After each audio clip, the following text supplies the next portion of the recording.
Nice. Am I back now? Am I here? Am I here? Moron. Oh, shut up! You're a moron. Right, thank you. Bye. Thank you, babes. An idiot. Right, so I'm here now.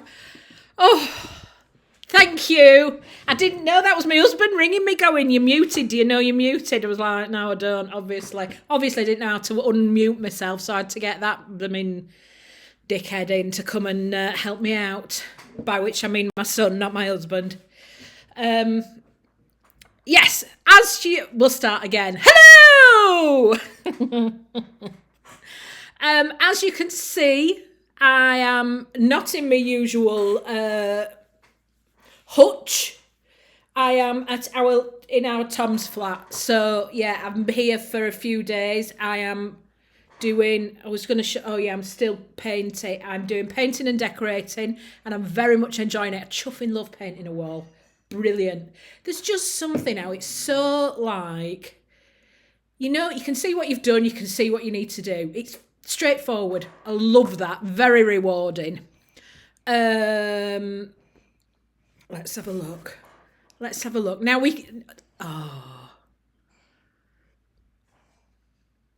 yeah, Cappy Billy. I do properly love painting the walls. What sort of week have you had? We're on Tuesday, aren't we? I'm all mixed up because of that chuffing coronation. Did you see it? I'm ever so conflicted with it all. Ever so conflicted because I love the tradition and I love all the crazy drama and I love how completely bonkers it all is. Do you know what I mean? Now everybody's all dragged up in different robes and jewels and there's all that going on and there's these processions and there's 25 different flavours of soldiers. And it's completely bonkers. And I like that it kind of drags back to, proper olden days. They were doing something similar 1,000 years ago over here. Can you hear me, Chad? They were doing something similar, all those years ago over here. I like that too. I like the kind of continuity of it. Do you know what I mean? Where's my thing? Yeah, how it can, it's quite exciting thinking, they did this in 15, 20, all of that. But on the other hand,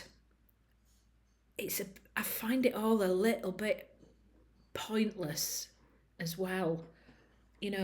All the showing off. It's just, showing off wealth and assumed power, isn't it? And I'm not into that at all, as I'm sure you'll be able to guess. What's going on? Oh, thank you. That little dinosaur's come up. Now, Callie. Oh, that's really, really sweet. Thank you, and I really appreciate it. I don't know how to turn the donation thingy off. I'll get Tom Simons to have a look at it in a bit. I feel a little bit weird accepting money from my lovely pals on here, and it's so generous and it's so kind and it's so sweet, and I really, really love the gesture. But I also feel like when we're chatting together on here, it's us lot as a community together. It's not like me kicking off and performing for you. It's us together just having a chat and talking about stuff and working stuff out and supporting each other and comforting each other and all that kind of thing. And that feels weird with accepting donations, even though it's super, super kind and it's really thoughtful. So I am going to turn the donation thingy off when I know how to do it. But until then, going to donate the money that has been sent today and before to the Trevor Project, which I don't know if you know, it's really brilliant. It's an American charity that supports people, LGBTQ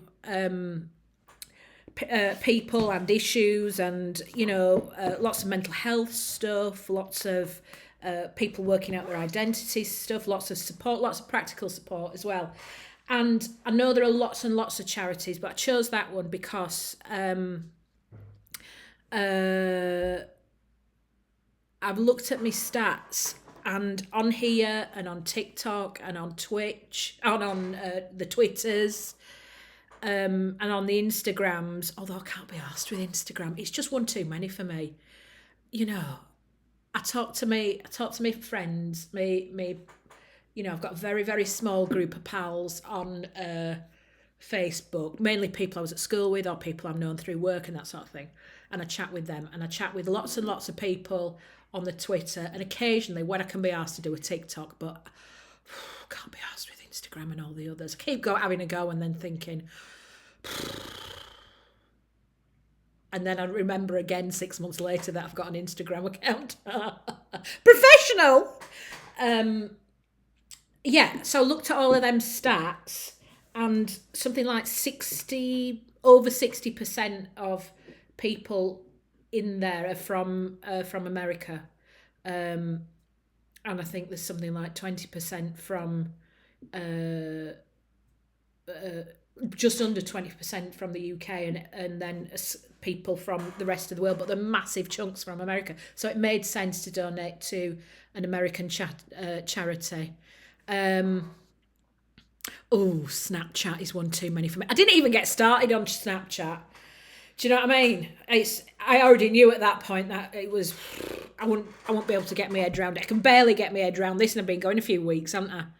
I'm currently running 5 kilometres a day. Not me, obvs. This is the real Beeble on Twitch. Hey, is that right? The real Beeble on Twitch. I'm currently running 5 kilometres a day for WWF charity around Brighton. I have such a bad cut in my heel, and now on day 9, but I must bear with. Hooray! If I see you while I'm out and about these next couple of days, I shall give you a cheer while you're out running, and I'm probably sitting there with a cake. Health. But do come and say hello. Hi, Stilltown. You deleted Snapchat ages ago. Excuse me. Oh, do we have any advice for handling? By the way, this is supposed to be book chat, when we will do some talking about this book, which I bloody loved. They both die at the end. Thank you. That was something happening, wasn't it? That was somebody... thank you. That's very kind. I'm sure there's something on here that because there's messages in that, isn't there? That, let me have a look, just one sec, because Tom put me a link somewhere so I understood what was going on. I'm sure he'll come and shout at me for doing it all wrong and then help me out, as he always does. Let's have a look. No, don't understand it. No, hold on. I'm just trying to log into this thing that tells you. Hang on. Is it going to tell me what's happening with donations?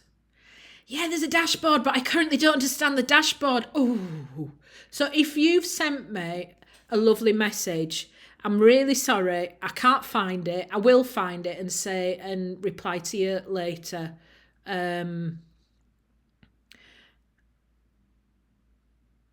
Hello from France. Oh, look at that.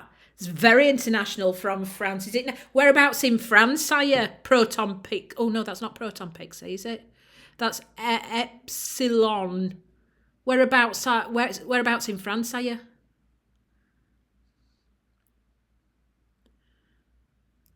Oh, hello from Germany. Denmark. Oh, we're very international. Poland. Brilliant.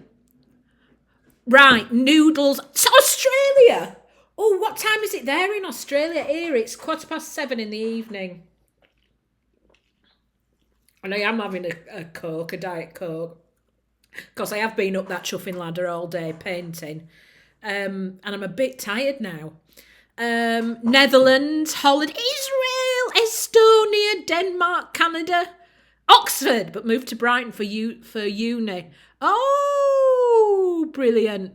Belgium, another Brighton, Minnesota. Ooh. I think I'm travelling through Minnesota later on in the year when me and my husband go to when we're doing our road trip in America. When we go into going to Yellowstone, and we're going to some of those other national parks around there. We're going to Montana and Wyoming and South Dakota. We've got this massive road trip planned. Can't chuffing wait. I can't wait. So, shall we start chatting about this book? Now, if you haven't read it, it's absolutely fine. Don't be worrying. It's not homework. It's just something that if you've read it and you want to chat about it together, that's awesome. But if you haven't, do you know what I mean? Join in when you want. So, and there's going to be lots of spoilers in here, but you know, the title's a spoiler, isn't it? So if you haven't read it and you're nervous about spoilers,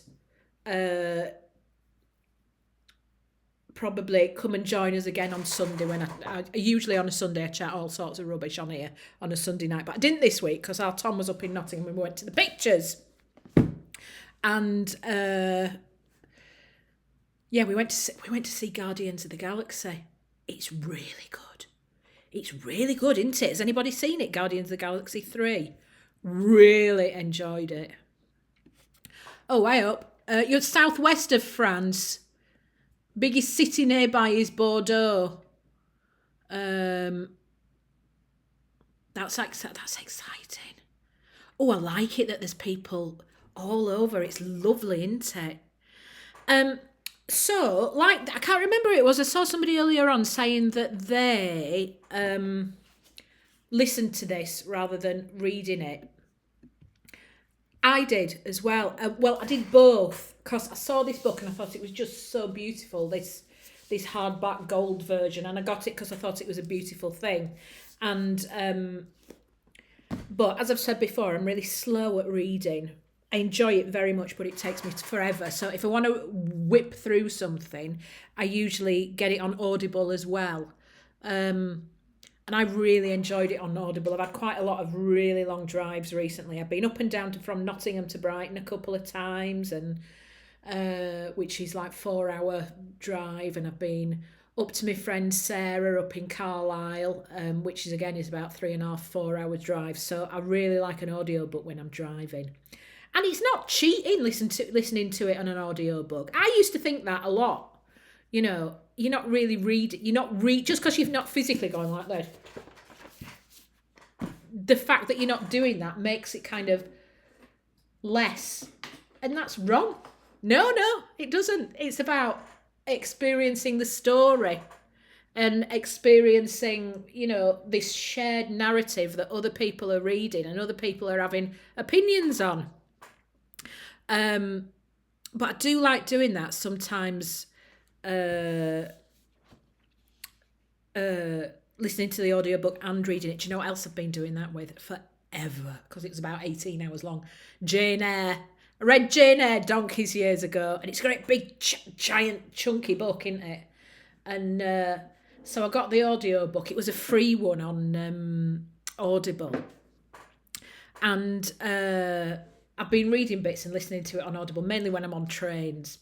And I've been going at it for about maybe 6 months now, longer, listening to a few chapters at a time. And all the absolutely bonkers male hero types in Bronte books, who are almost all, complete bonkers arseholes. You know, how they're supposed to be attractive and how the whole world has agreed that she does like these, that the Brontes do these rugged, gorgeous, you know, brooding heroes. Ooh, not my cup of tea, dears. Do you know what I mean? They're all crackers. They're all dead controlling. You know, nobody's a laugh, ever. None of them are a laugh. You just think, oh, come on, cheer up. I mean, who buries themselves next to the dead girlfriend for love? No. Who gets dragged up as a blooming... That was Heathcliff, that. This one, Mr. Rochester. He's a right misery. And, yeah, it was that bit where he gets dragged up as a fortune teller so he can find out whether Jane fancies him or not. Red flags. That's all I'm saying. Red flags. So, this book, let's talk about this. Let's, first of all, it starts off pretty... I love that it's done like almost all in Matteo and Rufus. So they're these two... It's in this world where you know the day that you're going to die. And it isn't really established whether more people are dying, more people are... I don't know if you thought... If you picked up anything about that, in that world, do more people die than usual? Is it a bit like, you know, apocalyptic? Or is it just the same amount of people who die every day now? It's just that they find out on midnight on the day they're going to die.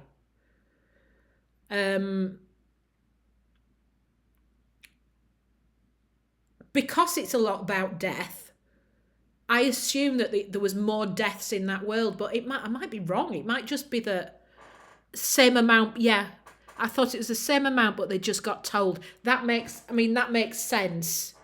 The same amount, but they have awareness that it's going to happen. Similar to our world, but with app that told them. Yeah, probably the same. Do you know what threw me on that? Thinking it might be more. It was because the whole thing is about people who are either being told they're going to die that day or not told. And because the two leads in it are both young people. What is it? One's 18 and one 17 and one 18. Is Rufus still 17 and Matteo's 18? I did love this book. I really, really did, and I'll probably read it again. You got taught by my friend, Miss Ledger. Miss Legend, more like. Yeah. One of my bestest pals, Sarah Ledger, and my fellow middle-aged fat lass. Well, give her a massive hug from me next time you see her, please, because you'll probably see her before me. Yeah.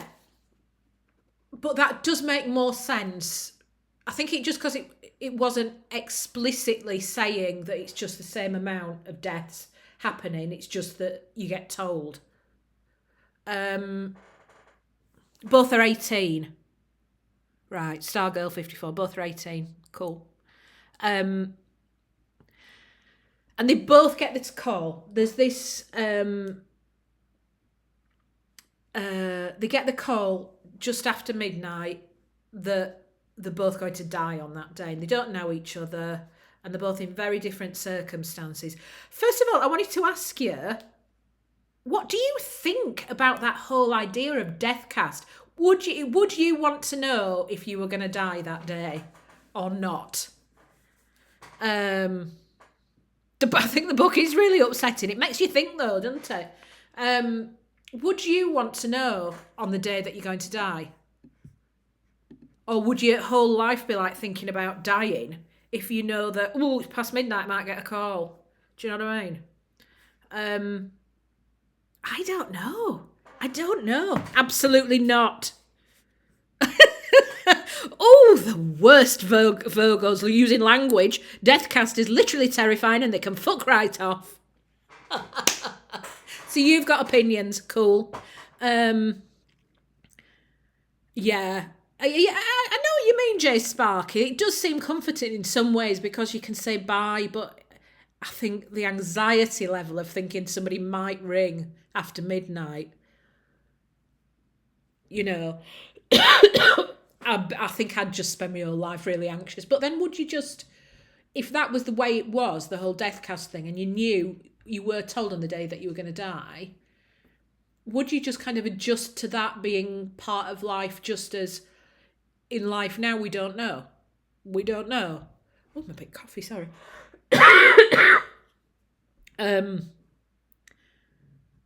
Yeah. That's what I didn't understand too. I'm looking at Charmed Rain. It's too final. Knowing determines your fate. That was the other thing.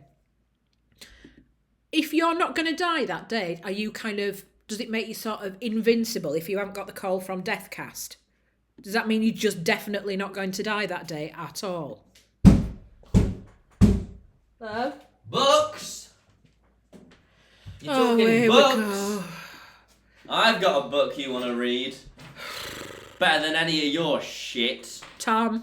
Lego Star Wars, the character encyclopedia. Not only does it come with a free minifigure... He's gone, where's your minifigure? I used it, Mother. What do you mean you used it? Young slave Anakin Skywalker may just be a boy. And that's where I'll leave it for today.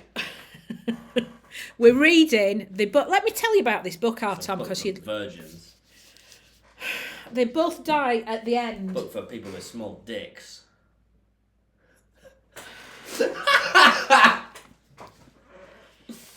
It's a very, very good book, and it's about these two... It spoils it in the title. I know, but you... What's the point of the this? idea is that there's this thing called Deathcast, right?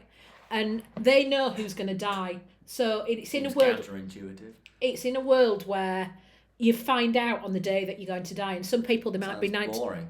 I'm never going to die. Some people they might be 99. Some really people work on me, would it? they might be 17. I wouldn't find out.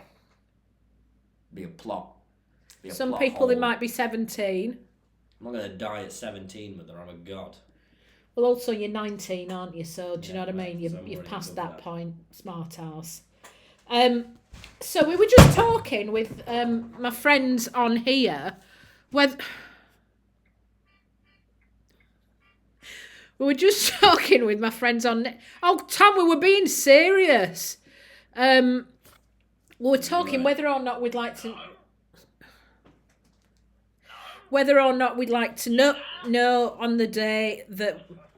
I'm going to have to continue this conversation in a minute, friends, because... Have fun with your books. You should read this book. You might learn something. No. Hold on. Hey, Tom, while you're here, just tell me this. No. Where's the bit? Because somebody made a donation and they might have put like a little message on it, and I don't know how to... Recent events. I don't know how to do it. There you go. Ooh! It was Pixie! Oh, thank you. Because you said you donated it to... Take no doubt's assistant. Oh, yeah, brilliant. Oh, hiya, thank you. That's super kind. Oh, and Kai Jones, it was foggy and bright. It's still chuffing foggy. See you later. Are you making me dinner? Tom? What? Are you making me dinner? You said you didn't want any. No, I said, can you make it for when I finish? And I'm finishing in half an hour. No, you said you didn't want it. Okay, I'm re-asking. Wait, I need to eat mine first. Okay, you eat yours. You can sort yours. Nice host. Isn't he? Lovely host.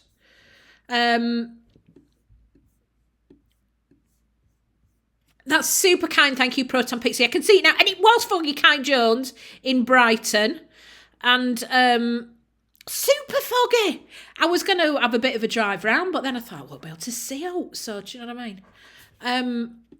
Stayed in. I've lost the thing again. Where's the thing? Right, here we are. Yeah. I think I'd just be super duper anxious if I knew that might happen. But then, I hope you would kind of adjust to the idea. I wonder how we'd live differently if we knew that we'd know on the day that we were going to die.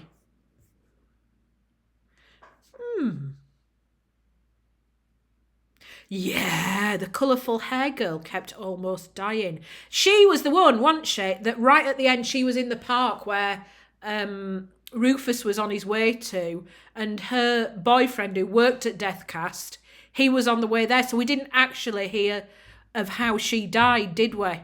Which was super interesting. Can you eat paint? Paint? Yeah. Well, it's not ideal. I wouldn't have a spoon at it. Do you know what I mean? I got a load of paint in the pasta. Let's have a look. Just a bit of blue paint there. Oh, don't worry about it. It'll be right, fine. Just look, it's blue. I got the Don't- blue paint. Don't chuffing tagliatelle me.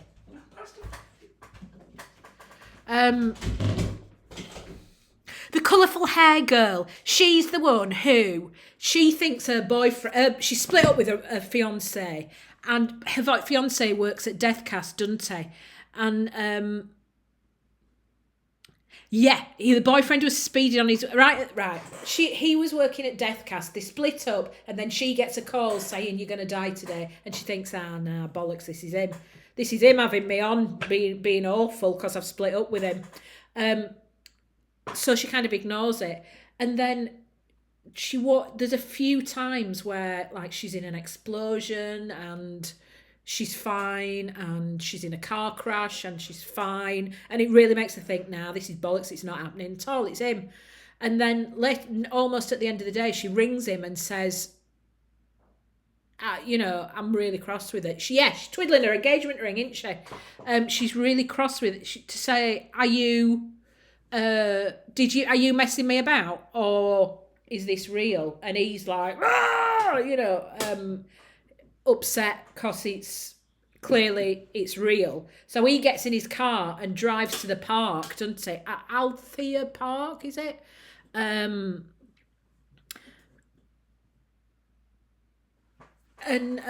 he's speeding, and he's going to the park where Rufus is going to go and sit about. So we're assuming that he kills Rufus, but we don't hear her dying, do we? I do like her with the colourful hair. Isn't she the one that interviews that? Yeah, she interviews that famous person, and they're in a car crash, and then he dies. If we see you in public, can we come up to you? Because yes, of course you can. Of course you can. Come and say hello and give me a cuddle. That'd be lovely. I like a hug and I like a chat. It'd be lovely if I saw you in real life. In fact, so I don't know if I've told you this.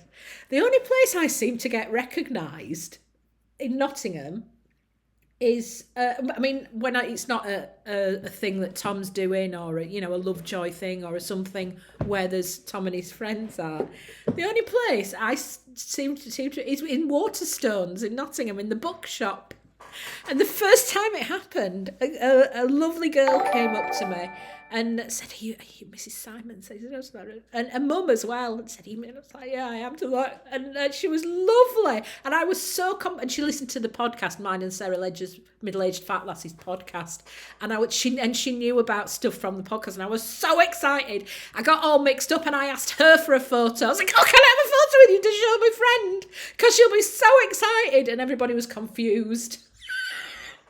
Because it was only afterwards that I thought, oh, right, it's meant to be the other way around, isn't it? If somebody recognises you, then they ask for a photo with you. And I was just, way, so excited. Was I trying to force Tom's book on people? No, I didn't need to. Thank you very much. I'm not saying that I didn't move it into windows in various Waterstones. Just pop that in the window, no one will mind. Or if there's a piles of, or just move a little pile onto this front of the front table when people walk in. I'm not saying I didn't do that, but I didn't force it on anybody because, it is a Sunday Times bestseller. I know. Yeah, so let's get back to the book.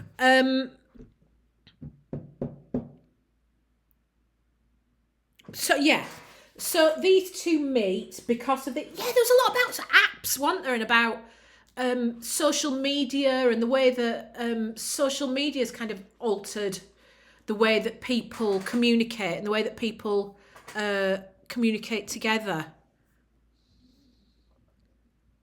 Oh, thank you. Sorry, Nexus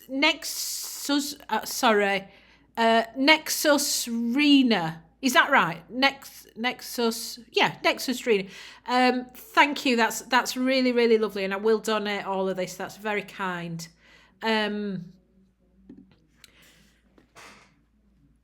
He's got telly on now.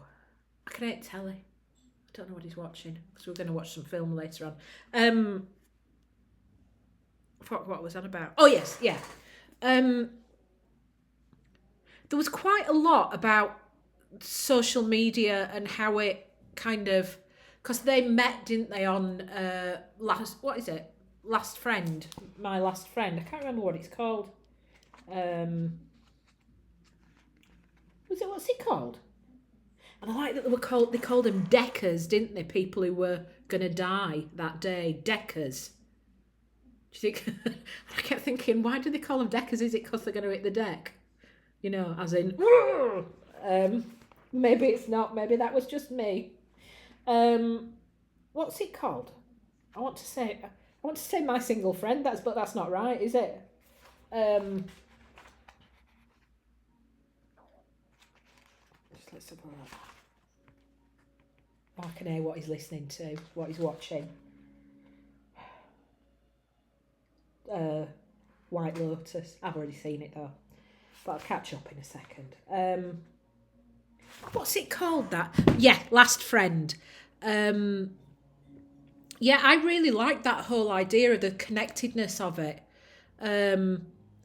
Yeah, Capability. I feel like it does show the importance of living through it, through social. People can be more connected if they know they're going to die on the same day. Yeah, the Last Friend app.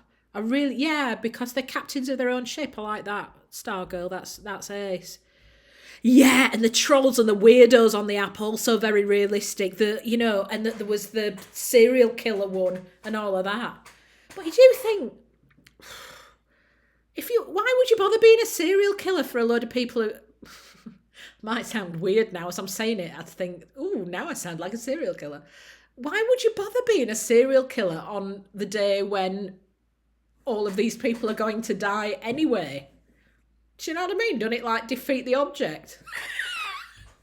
What's it called? Shooting fish in a barrel. Yeah, I did really like that. I did really like the weird stuff as well that had come from it, like the dating app that was for deckers who wanted a final go sort of thing. And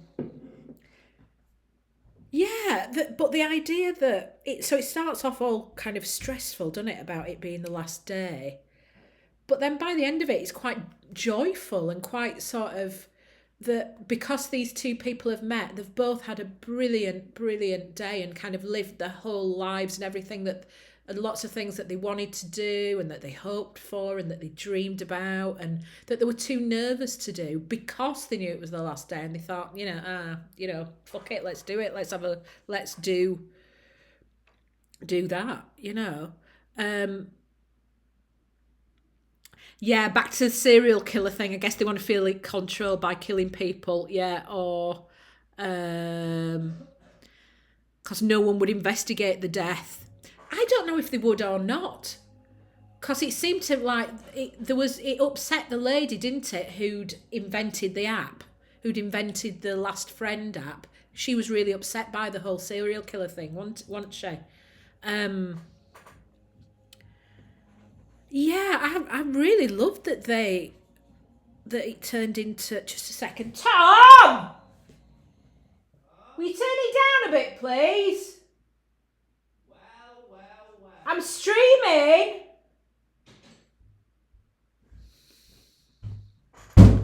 Look how the tables have turned. Yeah, I know, but we're talking about... Look how the tables have turned. But I can't even... You come to me, tell me to turn my TV down in my flat. Right. Yes, I do. We're talking about, serious things. I can just hear your telly blooming anyway. I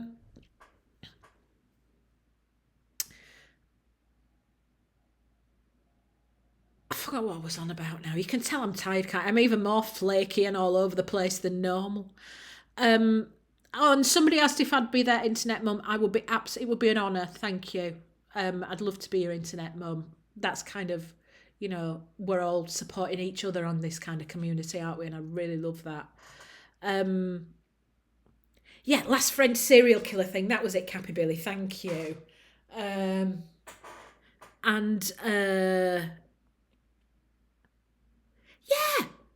she was upset, wasn't she? The lady who'd invented the app. So I don't know if they would be. And I like that thing where Rufus's friends, or the Plutos, that they had like the funeral, and even though it got interrupted and it kicked everything off, that they had like a funeral and everybody was, kind of seemed really sad but sort of at peace. And I know that this book was like focusing on the people who were going through this, which made me think, oh God, that's been dead stressful. This is happening all the time. But it didn't stick with the people who got up and, had the breakfast, went to work, had a good day, came home, put the washing on. Do you know what I mean? It didn't. Sorry, that's my friend Sarah Ledger texting me with a recipe for barbecued flatbread. Do you know what I mean? It didn't go with the boring everyday stuff where everybody has a lovely day or a normal day or a boring day or a nothing much day, because, where's the story about that? And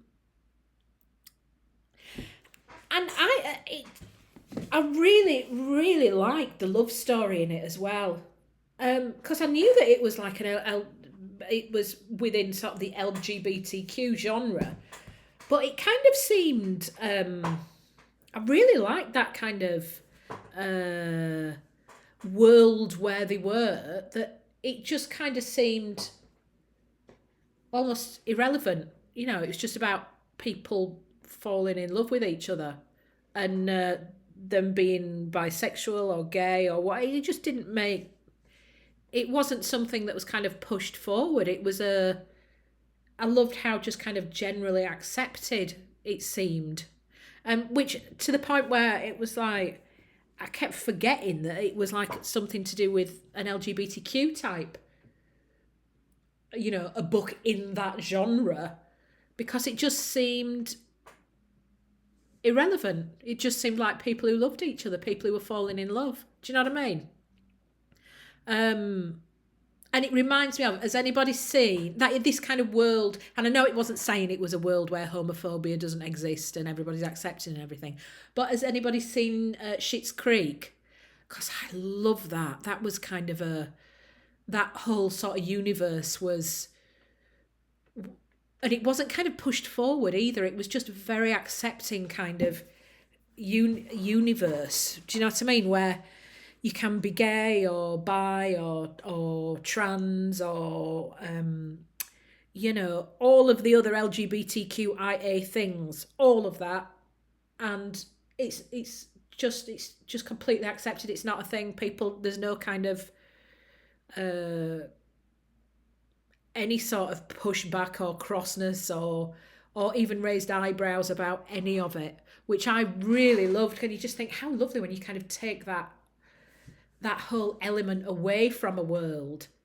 It's just a lovely thing.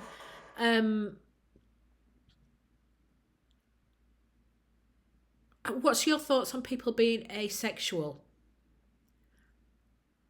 I think it's the same as my thoughts on this whole topic, the whole, LGBTQIA plus topic, which is just kind of acceptance. And I'm really pro people being happy, people working on the mental health, people working on the physical health, people working on the looking after themselves and contributing to the world in whatever way that is. And I'm really into kind of the irrelevance of it all, which I know it's easy for me to talk about the irrelevance of LGBTQIA stuff when I have all this privilege as I was born the same gender as, and my sex and my gender align. I'm straight. All of these things that I know give me privilege. And it's easy from that position for me to say,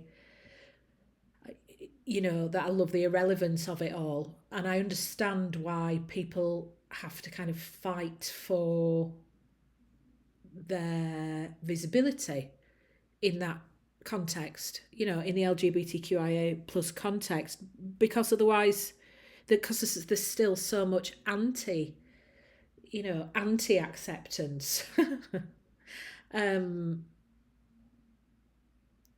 But yeah, that was a really long answer to a simple question. I feel the same as I do about all those other letters, that it's just, you know, do what you want, wear what you want, you know, love who you want, you know, just be fulfilled and happy and contributing to society, contributing, being kind to each other, all of that. Gender fluidity, I just, you know, I don't know an awful lot about that sort of area, but you know, it's still exactly the same as what I was saying. I don't, just kind of being accepting of yourself and of other people, you know, and not worrying about all the letters and all the labels and all the, you know, having to be a certain thing. I like that. Just, you know, yeah, just being accepting of yourself and of other people. Again, dead easy for me to say from this position. Let's go back to the book, because I keep falling into giant topics which are far more important than me wittering out a few thoughts. I'll have a proper think, and I'll come back with thoughts on that. What did you think? Well, this is the thing we haven't really talked about before, because there's been narrators in other books, and what I like is the idea of this is the story we're told from these various narrators' point of view. So Rufus is telling his story and what he feels, and then Mateo's telling his story and he's moving it on from how he feels, all of that. And what I think is, what if these narrators aren't reliable? What if they are unreliable narrators? I always think that. And what if the actual story is something else than what we're being told it is through them as narrators? Because this isn't a third person giving an overview of everything that's happening, an all-seeing, all-knowing person. And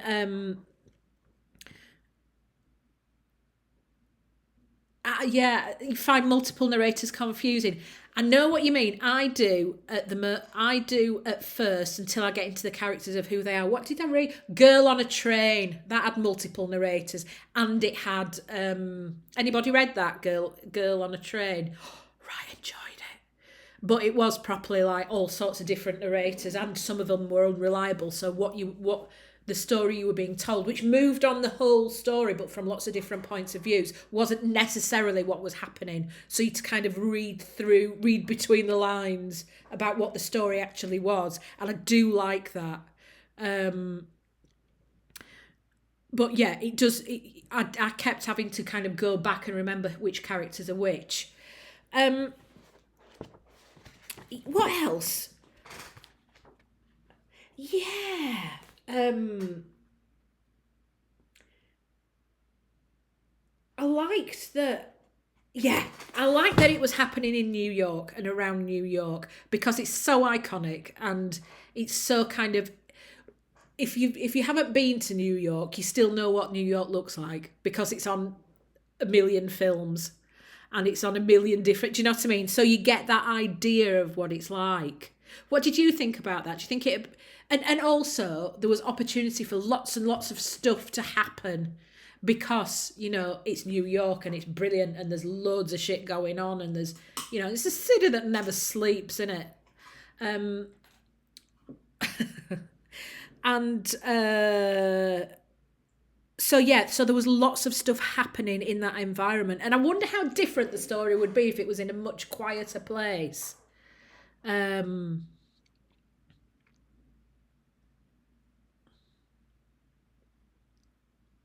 How would it be different if it was...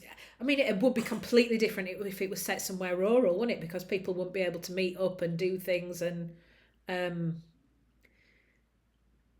you know, live kind of as fast-paced an existence as it was opportunity to have. Let's have a look. They probably have less of the experiences on offer made for Deckers. I think the iconic places are really good for scene setting in books. That was Jay Sparky and this is Skylar. The iconic places are really good for scene setting in books because everyone knows what it's like, especially for people who struggle to visualise it. Yeah.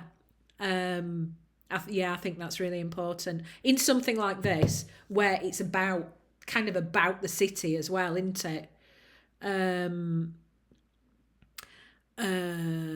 You can Cappy Billy says you can visualise it and it's such a wide array of things that can happen, so it makes the book faster. Yeah, you don't have to, Wolf and Nature, you don't have to live in New York City to know what the book is referring to. And there are other books in this series, aren't there? Has anybody read any of the other books? Because I haven't. I don't know if I could take another one straight away if it was a similar thing of like characters having a last day or something to do with Deathcast. I think I'd need a little break before I can read another. Has anybody else read any other of these Adam Silvera of this series? What are they? Let's see what the other ones in the series are. They both die at the end. What if it's us? Here's to us. History is all you left me. Bloody hell, that doesn't sound like a chuckle, does it? Yeah. I love this, but I need a bit of time to recover from it.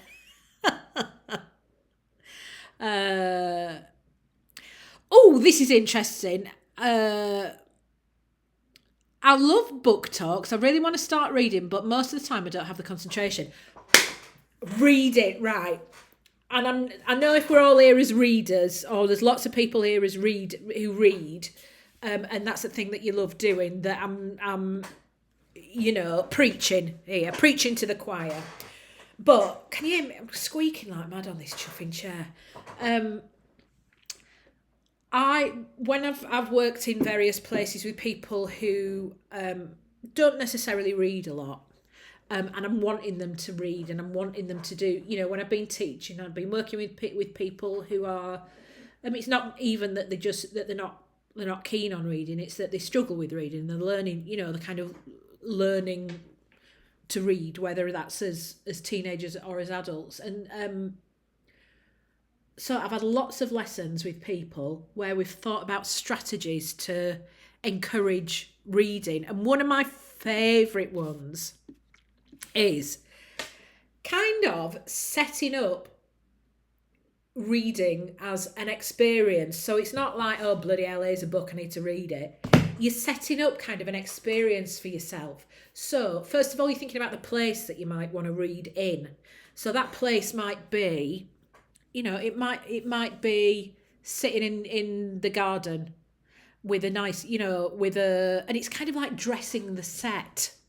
Sitting in the garden, you've taken a cushion with you, you've taken a cup of tea and a big blanket, and you're reading your book, and you're going to read for 20 minutes, and that's absolutely fine. You're not going to read for more than that and it get stressful or, but that might be your reading place. Or it might be, if you don't have a garden and it's a nice day, you might walk to the park. You might have a favourite bench in the park that you go to, or a favourite coffee shop that you go to. And I always suggest just starting with 20 minutes. Most of the time I sit in the library because it's very silent there. That's Annalyn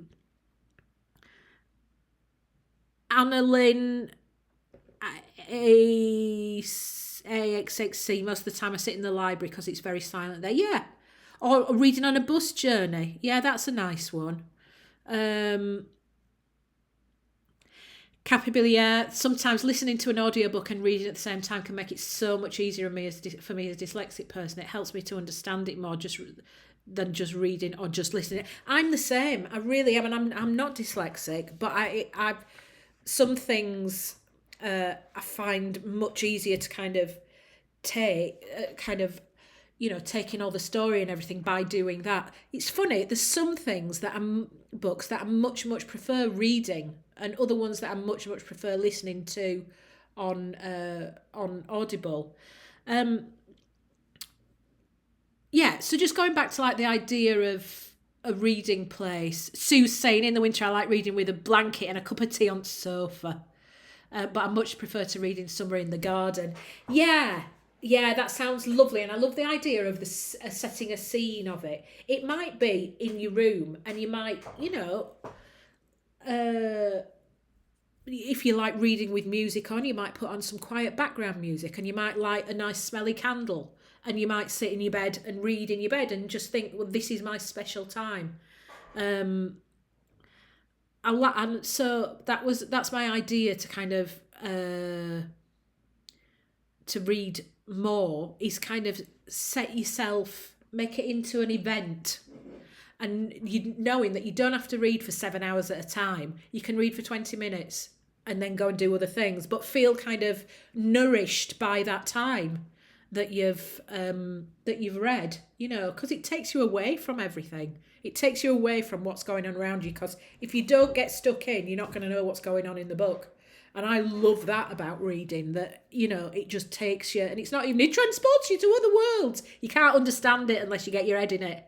So you physically can't be thinking about all the million things that are happening in your life that might be stressful, might be, overwhelming, whatever. You've got to commit to reading this, and because you commit, it takes you away from all of those other things. Who said they were reading Haunting of Hill House? Lukeski. My favourite book is Haunting of Hill House. Now I've got that, but I haven't read it. It's Shirley. What's her face? What's her name? Shirley. I'm gonna have to look it up now. What's her name? Because I've got quite a few of hers. Because she wrote that. Oh, that's another one that I use. Just a sec. I've got to look it up. Haunting of Hill House. Shirley Jackson. Yeah, I haven't read it. I've seen the TV series, but Shirley Jackson, that's it. But I really want to read it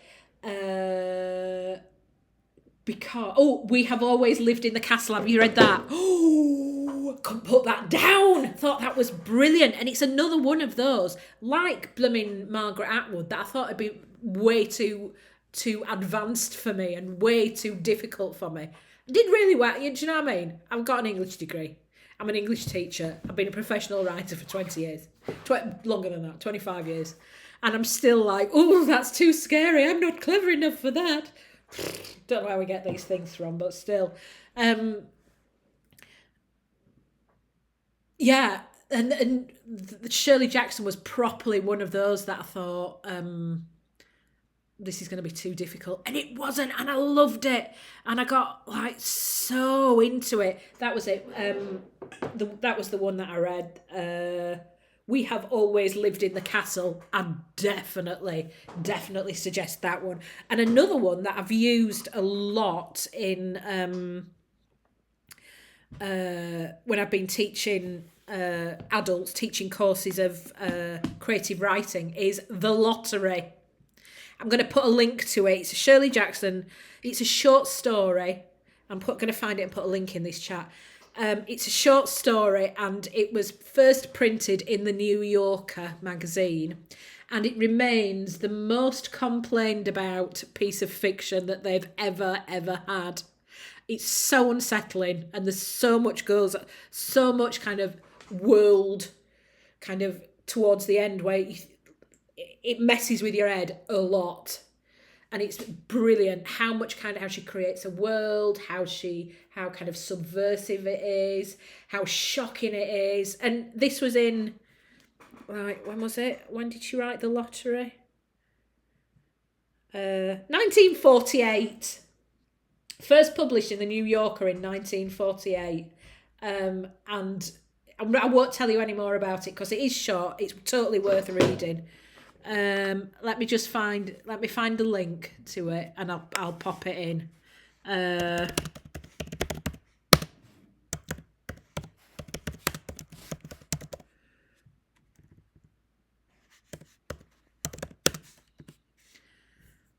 Oh, here we are.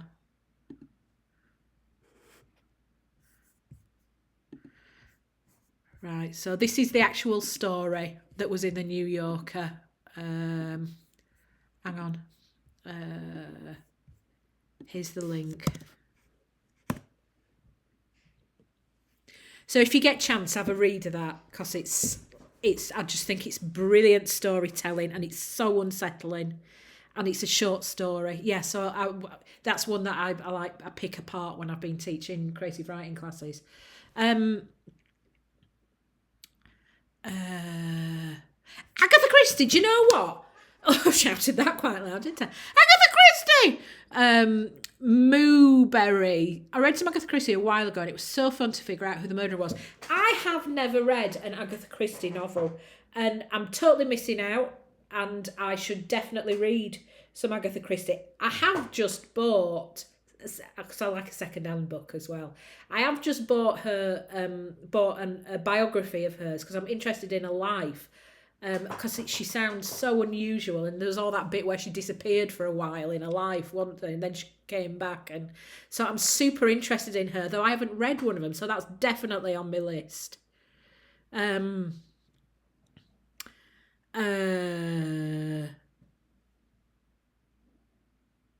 You've got a collection of 50 Agatha Christie stories. Oh, how lovely!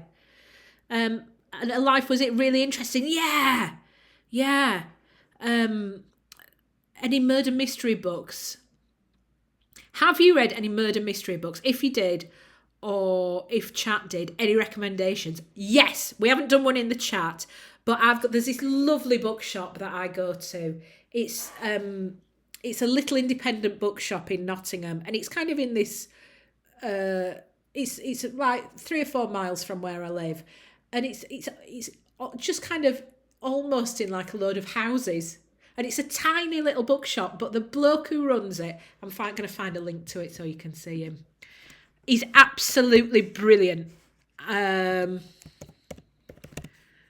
So if you follow him on Twitter, he's absolutely brilliant, and sometimes I go in and I go, I would like something that is easy to read, that's a page turner, that's set in the north of England, and that is about serial killers. And he'll go, hang on. And he'll find me something. Or if he hasn't got it in, he'll go, I know just what that is. And he'll find it, mate. And, and it'll turn up at my house. He'll send me a link. It's absolutely brilliant. And he's this fella who used to be a teacher. And he knows, he's a youngish fella, and he used to be a teacher, and he's absolutely brilliant. So the book that I read recently it's in a series, and it's in the other room because I gave it to Tom to read. Holy Island. Holy Island, it's called. Let's have a look. And it's easy peasy. It's let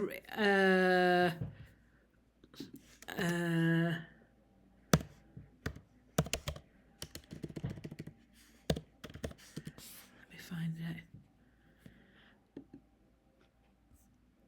It's by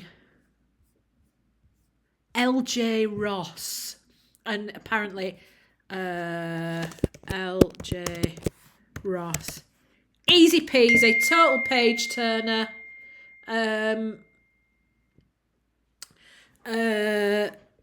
Yeah, a little bit formulaic, but it's exactly what I wanted when I went in the bookshop and said, now I need some easy reading, murderers, What's Holy Island about? So Holy Island it's a real life little island off the northeast of England. And the thing about it is when the tide's in, when it's high tide, it's cut off. Holy Island, Lindisfarne.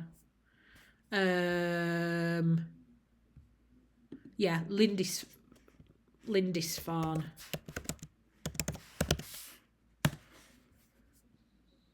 And it's Hold on. There's all sorts of historic stuff happen there from like thousands of years.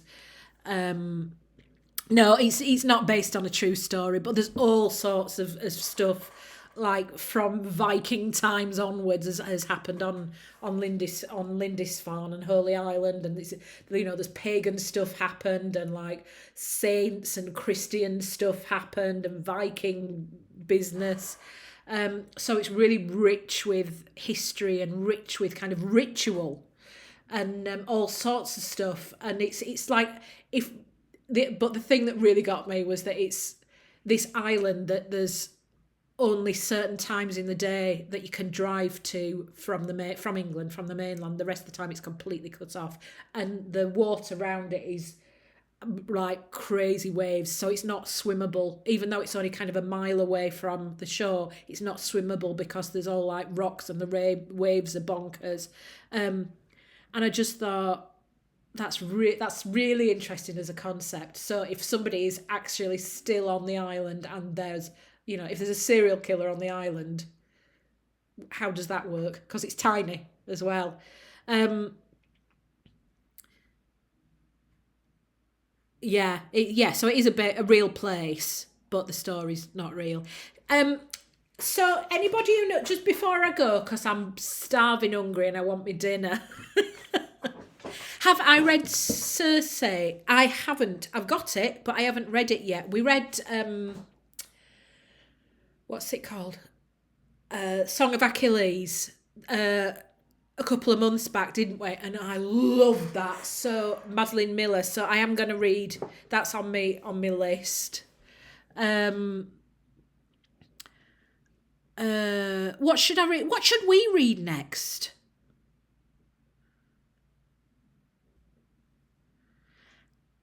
Have a think what we should read next, and give us some suggestions, and then I'll pop a little poll up on the Twitters, and we can decide what we're going to read. But as well as that, any book suggestions? What book suggestions have you got? Multi number one gamer. What would you suggest? Six of Crows. You see, lots of people have been saying Six of Crows. And I'm going to confess something here. Luke Ski is asking who my favourite Games of Thrones character is. I haven't watched it, I haven't read it. That's a lie. I've watched the first episode about 4 times, and over the space of about 5 years. And every time me and my husband have watched it and gone, I'm not really into this.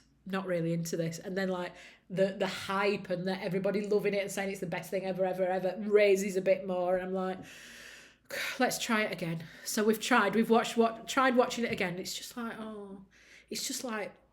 Harry Potter, but everybody's got the knockers out and there's, people are murdering each other. So I'm not in the Game of Thrones world, and even though I know it's super popular and it's lots of people love it, I know that we're the odd ones out. The Art of Being Normal, that sounds interesting. Secret History, is that Donna Tartt? Somebody was reading that in the bookshop the other day next to me. I was sat having a cup of tea and reading.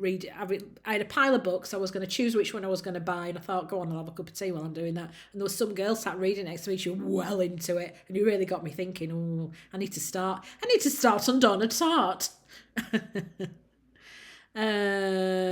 Normal People. Oh, yeah. I've seen a copy of that in Tom's front room. I've seen the film, I've seen the TV show, but I haven't read it. So that'd be To Kill a Mockingbird. I love that. Here's the thing, because I was never really interested at school and never really a reader or interested in literature or anything. And I only got interested in it in the past sort of 15 years. A lot of these books, and it seems like I never read anything at all as a child or as a young person or as a young adult. And so lots of these books that everybody else seems to have read when they were 15 or 12 or 18 or whatever. So like To Kill a Mockingbird, like Little Women, Jane Eyre, all the what's her face with the bonnets, Jane Austen, all loads of this stuff that everybody seems to have read. I'd never read, so I'm coming to all of this stuff as an adult, and it's really interesting experiencing this stuff for the first time as an adult, and which I really, really like. And having these conversations with my friends like Sarah Ledger, who's really, she's read everything. So I can always chat with her about books and stuff. And she's read everything since she was little girl. And so I'm coming to stuff, reading it as a 50-year-old that she read when she was 12, and having a completely different reaction to it. And it's super interesting. I think it's why I think all of... I'm having such a strong reaction to the Brontes and to the males in them, because I had been led to believe that Heathcliff was a right sort. Do you know what I mean? That you'd be woo about him, and Mr. Rochester. And I've read it and thought, arseholes. No, thank you. Why does everybody think they're gorgeous? No. And it turns out I was thinking about like the many, many films of them where all of the slightly awful stuff's taken away. What do I think about books of Mary Shelley? Bloody love Mary Shelley. Love Mary Shelley and her mother. I love Frankenstein, really, and I've got about 5 or 6 different copies of it, all like different illustrations and different ways of, and things where it's explained. I'll show you when I'm back at home, because my library's nearly done as well now. We're having this library built and it's lovely. But I'll show you my Frankensteins when I'm back. I love Frankenstein. I love the whole idea of her sat round this woman, this young lass as well. She was a young girl, wasn't she? Sat with all these people who were all floating, these men, literary greats. Let's have a competition. Because they were at that castle, weren't they, in Italy. So here's the thing. If you don't know this story, Mary Shelley was at this... she'd gone away with her husband, Percy, and Lord Byron, and a lot of other of these like well-known male romantic poets and novelists who were all into, taking lots of drugs and having sex with everybody. And but they were all very sort of, yes, we're all of that. And they had this competition. Here's the thing, right? They went to Italy. They were staying in this castle, and they were thinking, oh, this is going to be absolutely ace. It was over summer, and it pissed it down all summer. Absolutely torrential rain the whole time. So they were sat inside. They hadn't know what to do. And so they decided to have a competition. Let's all write a ghost story to scare each other. Let's all write a scary story. And all these, these men, these minds, all of this, they all wrote their stories. And little Mary Shelley, 19 I think she was, wrote Frankenstein, or she wrote what would become Frankenstein, and would become a whole entire new genre, like gothic horror. She created a genre, and I think, go on, girl. Do you know what I mean? Against all these well-known. And so I love the idea of her writing it at a time when, her mother kind of invented feminism, didn't she? Mary Shelley's mother.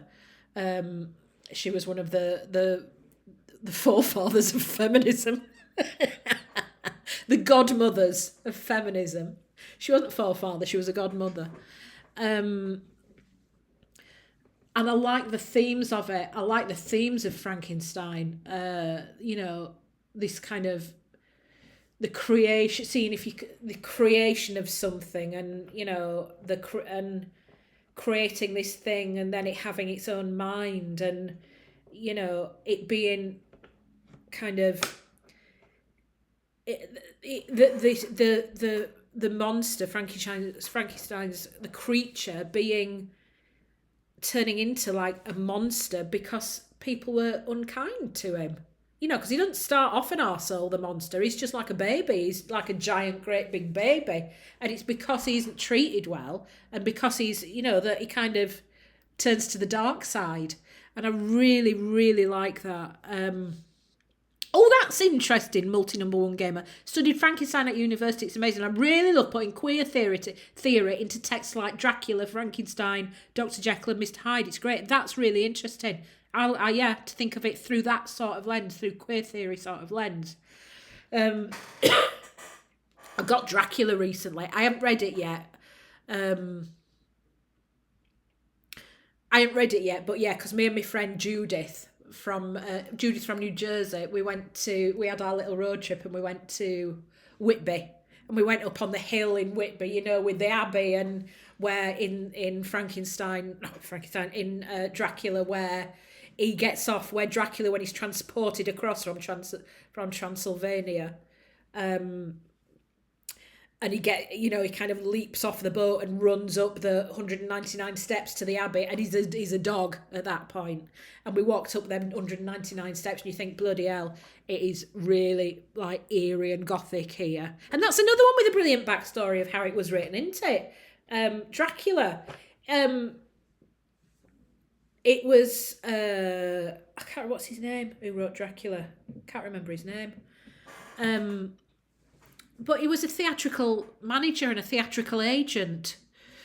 And it was Bram Stoker, that's it. Thank you, Stilltown. He was on tour with his theatrical group that he was managing, and he was managing this actor in it, this big actor.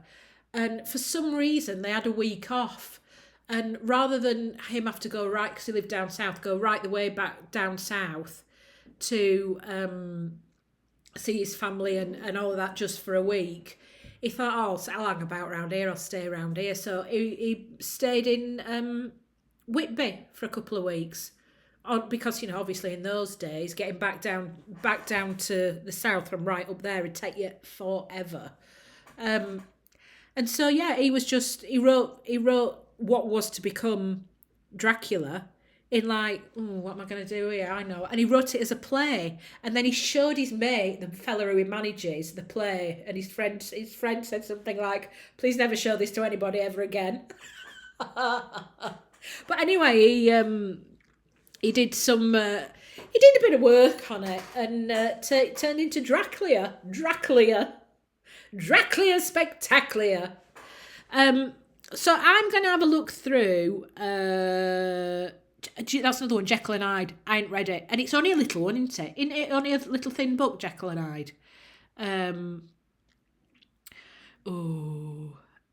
Talking about GCSEs. Yep, Christmas Carol, Macbeth, Inspector Calls.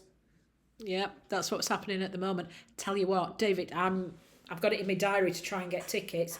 David Tennant of Being Doctor Who fame is going to have a go at Macbeth in London later on in the year. So fingers crossed I can get tickets for me and Sarah Ledge. I'm very excited about that. Right, I've been wittering on so much. Do you know, I've just read that. Have you been to the House of Frankenstein in Bath? I thought that said, have you read the House of have you read Frankenstein in the Bath? I thought, mind your own, dear. Oh, yeah, David Tennant. Fingers crossed. I wish I shouldn't have told you, should I? Because you might get tickets, and I want tickets. And it's at the Donmar Warehouse in London, which is a tiny little theatre, and it's brilliant. Yeah. Have I read any graphic novels?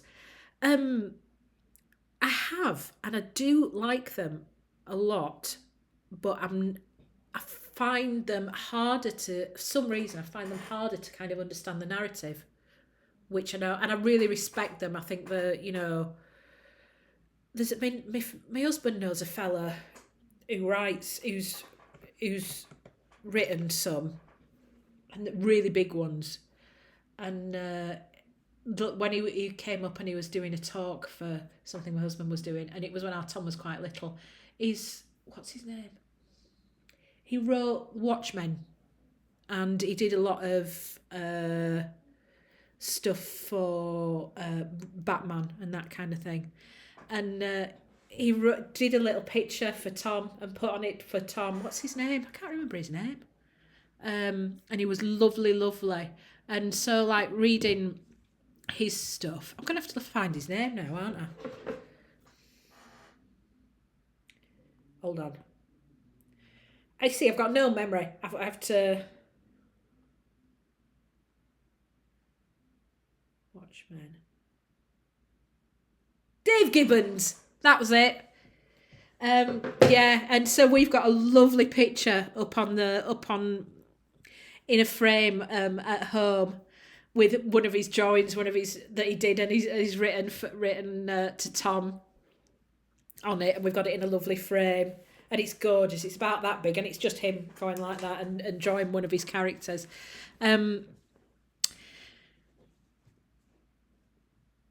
I've gone off at about 500 tangents today. I am sorry. It's because I'm knackered. But I'm very happy being here in Brighton with my silly boy. And I'm very happy painting walls and stuff, because I do love a bit of decorating. And I've had a lovely time chatting with you lot. I really have.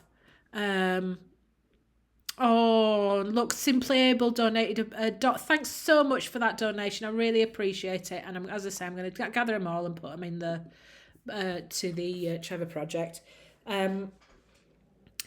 It's been lovely chatting. Thank you for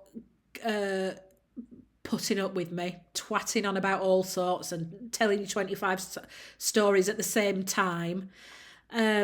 And I love our little gang. Thank you. I really appreciate it. And thank you as well to Stilltown and lovely mods. You're absolutely brilliant. And I feel like, we can have this gorgeous chat and, really interact with each other, because because you're moderating and you're looking after stuff. So I really appreciate it. Do you know, I'm moving myself now. I'm nearly having a little cry. I really appreciate it. Thank you, Stilltown. Right. I'm going to go and have my tea. Oh, do you know, I'm all of a doodah because I haven't got Dolly. I haven't got Dolly stood behind me. I ain't got Taylor Swift playing. I haven't got a dog wandering in. I've got our Tom wandering in, but you know what I mean? It's not our Betty or our Walter, is it? I'm going to go. Thank you so much for joining in. Have a lovely week. And I think I'm up on Sunday night. Yeah, just let me check. Sunday night at 6:00. I'll be on talking rubbish, having a lovely time, chatting with you all, and we'll work out what topic we're going to chat about, and let's work out on the Twitters what I know I did forget Travel Dolly. Judith Gefken. And let's work out on the Twitters what we're going to read together next time. Thank you so much for choosing this. It made me read it, and I really loved it, and it really added to my life for reading it, so I appreciate that very much. Okay then, lovelies, have a lovely week, and I shall talk to you in a bit. Lots of love.